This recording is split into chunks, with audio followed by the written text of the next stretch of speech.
think I'm going parasailing.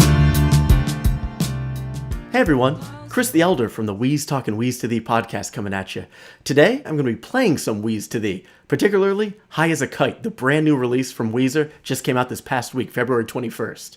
Now, I want to highlight some of what I really like about this song musically, which is a lot. First, I'm just going to run through the verse and the chorus, and then I really want to draw some attention to the bridge, which I think is a really sophisticated piece of songwriting. Now, Chris and I, on our proper episode, Breaking Down the Black Album, we're going to get into lyrics and the background of the writing of this, but right now I just want to talk about the music. So the verse of this song is primarily a descending progression that just goes through the key of F. Obviously, it was written and played on piano, but I'm going to show it to you on guitar here.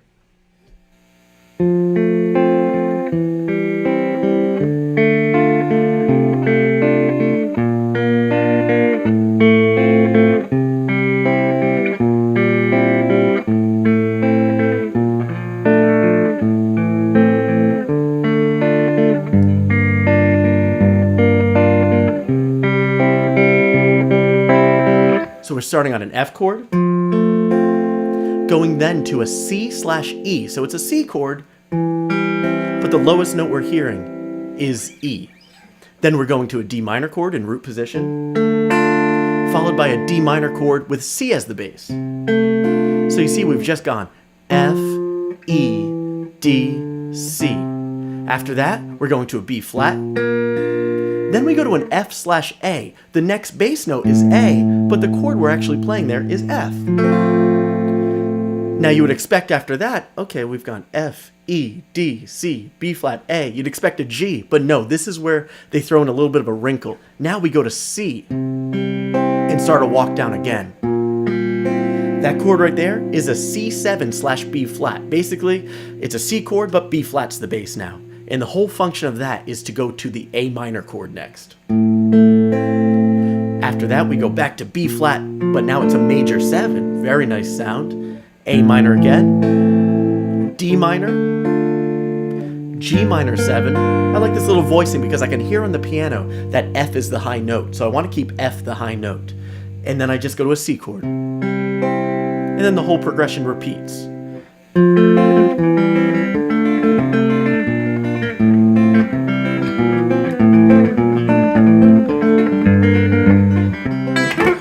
Wow, that was awesome. We just fast forwarded that right here on YouTube. I'm just trying to keep this quick, you know? After that, we go into the chorus. Now, the verse is in F major. The chorus focuses around the D minor chord, or relative minor chord, of the key of F.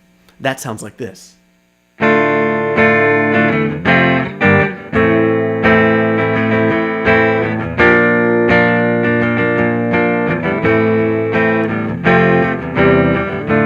And that just repeats twice. Pretty sweet progression there, too, I have to say. So we're going D minor, and then kind of a new move for Weezer. I've never heard this from them. 1, 3, 1, 2, 3. I can play all these chords, but I can't count to 3. It's kind of a strange thing, right?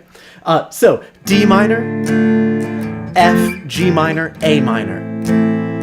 Then we go to the 4 chord, B flat. And what's really cool is over that B flat, you hear an E natural note being played. I think it's on a second guitar, it may even be in the orchestration, but that creates a very tense sound we've talked about in the past on the podcast. It's called a Lydian fourth or a sharp 11, whatever you want to call it. One of the more pleasing dissonances you can hear in music. So we go to B flat, back to the A minor, F, C/E, but we want to hear that low E. Usually that drives me nuts when I hear guitarists play a C chord and I'm hearing the E. But in this case, the F and the E are walking down to D, so it actually wants to be heard. However, in the second chorus, instead of doing F to C/E, we're going F to E flat, which is a really surprising sound, but even more surprising is where it goes next, which is D flat major. Now we just talked about F major and D minor being very closely related. D flat major has effectively no relationship to either of those chords, yet somehow that modulation works really well to my ear, and I'm assuming to most humans' ears. So then the bridge goes D flat to G flat to F. And what's amazing is we're hearing F. For the previous 2 minutes, we thought F is home. And then all of a sudden we hear F and it sounds like the opposite of home. In that context, F is not functioning as, oh good, we've resolved, we've ended up back where we started. Nope, it's kind of functioning as in a passing capacity, which is kind of cool. So again, D flat to G flat to F. And that goes 3 times. Okay, now I want to show you the lead guitar that happens over that.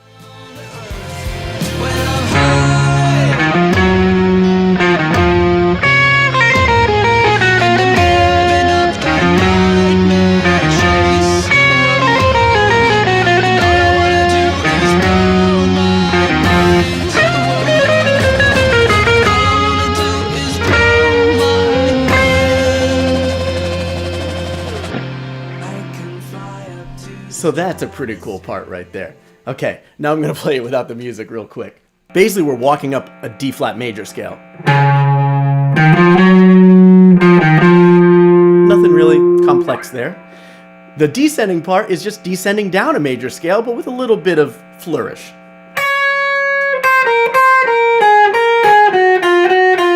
It almost feels like an exercise. That happens twice, with the walk up in between.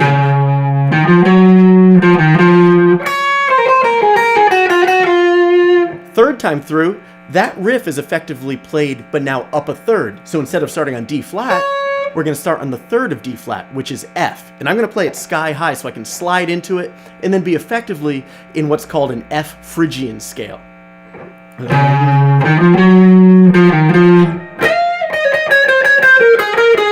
Then it just walks up. And at that point, we're leaving the key we were just in, and we're making our way kind of almost back to the key of F. I can fly up to the stratosphere, high above the cirrus clouds, where I am one with the universe. Like, what the hell is that? That's an insane part, right? I mean, I love it, but it's like, where did that come from? We go from the key of D flat with this kind of almost faux metal part, and all of a sudden we're in this beautiful Flaming Lips pastoral psychedelic section, which is awesome. It reflects the lyrics really well, and the chordal movement is unlike anything I've ever heard in a Weezer song, truly. So, the first chord is a B flat / C, and these are just like such piano chords that like they don't even have a precedent on guitar really. I mean, they're all playable, but it is one of those like, that's a piano chord. But here I am playing it on guitar, so what do I know? And that's played there. We have a C on the A string, 3rd fret, but then just a B flat chord up top. Put that together and you get this very lush texture. Then we go to an F major 9. This is a common chord in jazz for sure. Here's the voicing that I used. And I should say the bass playing over this section, or I should say under this section, is awesome. Like, Schreiner's laying it down very interestingly throughout this whole song, but right here it really pops. So F major 9, it's just a simple bar on the 3rd fret, but with the 5th frets of the G and B string being played as well. We just want to make sure we allow the high G on the high E string to ring out. That's where the 9th comes from. Then we go to this shape. Now that's a lush sound. And what that is a D minor 9 11, if you can believe it. The 9 is the E right here with the pinky, while the 11 is the G still up there on the high E string. If we boil it down to its essence, here was the F major 9, effectively a D minor 9 11 is that, but with D in the bass. Same chord. Then we go to one of my favorite chords in all of music, a minor 9, particularly a G minor 9. Look at that. That's sweet. So all it is a G minor chord, but we're playing the 9th, which is A, up on the high E string with my pinky in this case. Great. So just to go through those again, B flat / C, F major 9, D minor 9 11, G minor 9. Okay? And then there's this F major pentatonic run that happens.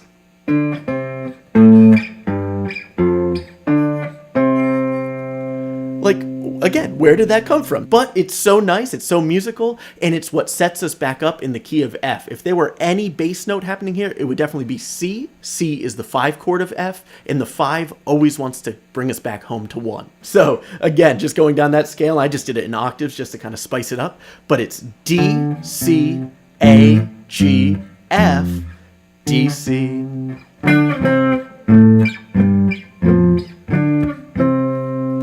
What a cool part, what a cool song in general, but this bridge is like next level songwriting. So thank you guys so much for watching. This was a lot of fun to do, and I hope you guys enjoyed it and learned something from it. I know I did. Just learning this song last night, I was like, wow, this is not easy, and it's super interesting. And I'd like to do this with some more material, so if you have any other songs you'd like to see me make a video about and breaking down and analyzing and playing some guitar on, just let me know in the comments below. I'd be curious to see what you guys were interested in. And definitely check out the podcast on iTunes, Weez, Talkin Weez, to thee. Lots of apostrophes, lots of E's and Z. I don't know. There's a lot going on there, but you'll find us. Check us out. I'll put a link below, of course. And again, hope you enjoyed it. I know I did, and I'll definitely be doing more of this.